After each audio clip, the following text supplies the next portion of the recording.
Hi everyone, I again welcome you all to my YouTube channel law की पढ़ाई।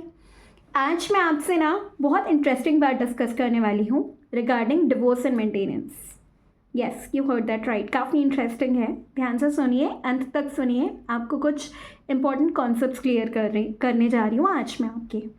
And before proceeding ahead I would like to request you all कि अगर आपने मेरे YouTube channel को like share and subscribe नहीं किया है तो प्लीज़ कर लीजिए, और जितना ज़्यादा हो सके शेयर कीजिए प्लीज़।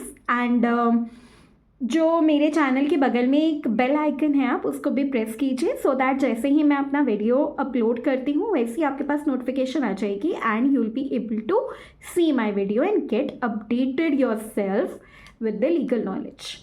तो चलिए आगे बढ़ते हैं। मैं आज आपसे जो डिवोर्स एंड मेंटेनेंस या मैरिज लॉज में कुछ इंपॉर्टेंट टर्म्स हैं, मैं आपसे वो डिस्कस करने वाली हूँ। सबसे पहली टर्म जो आती है वो है मेंटेनेंस। मेंटेनेंस बेसिकली क्या होता है? हमारे न्यू लॉ BNS के सेक्शन 86 में मेंटेनेंस को डिफाइन किया गया है। मेंटेनेंस बेसिकली जो बेसिक नीड्स जो इंसान की होती है ना, उसको फुलफिल करने के लिए जो अमाउंट दिया जाता है उसको बोलते हैं maintenance.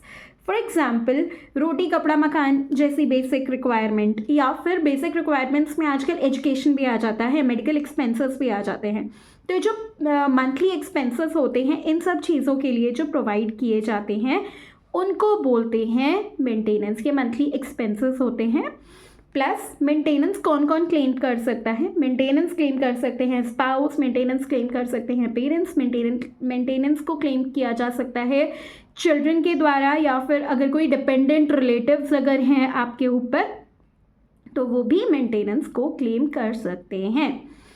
Next term alimony. Alimony क्या होता है? एलिमनी बेसिकली डिवोर्स में दिया जाने वाला एक लमसम अमाउंट है जो कि डिवोर्स के बाद दिया जाता है। राइट, एलिमनी को हमेशा डिवोर्स के बाद दिया जाता है एंड इसको क्लेम सिर्फ एक स्पाउस ही कर सकती है। आजकल आपने नोटिस किया होगा कि बहुत सारे फेक केसेस भी आ रहे हैं। अगर हम डिवोर्स की बात करें तो मेंटेनेंस को क्लेम करने के लिए या फिर पैसे हड़पने के लिए जो रोज़मर्रा की लैंग्वेज में बातें की जाती है ना कि हम इनकी नज़र हमारे पैसे पे है एंड ऑल दैट थिंग, वो क्लेम करने के लिए भी आजकल ना बहुत सारे फालतू के केसेस भी आ रहे हैं फॉर मनी एंड ऑल। तो जो जितने भी ऐसे फालतू के केसेस होते हैं उनसे डील किया जाता है अंडर सेक्शन 248 ऑफ BNS। ठीक है, अगर इन सब चीज़ों के लिए कोई भी इंसान, भले ही वो मेल हो या फीमेल हो, अगर आप फेक केस को फाइल कर रहे हो या रिवेंज के लिए, बहुत बारी बदले की भावना से भी हम ऐसे झूठे केसेस दायर कर देते हैं, तो अगर आप इस तरीके से करते हुए पकड़े गए तो आपकी कहीं ना कहीं कुछ ना करते हुए भी आपकी मिनिमम इम्प्रिजनमेंट होगी 5 से 10 साल।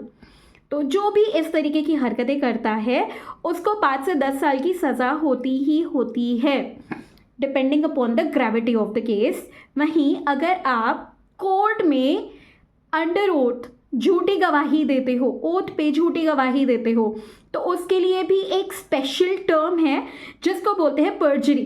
राइट, अगर आप ऐसा क्राइम कमिट करते हो तो आपकी सज़ा होती है 7 से 10 साल।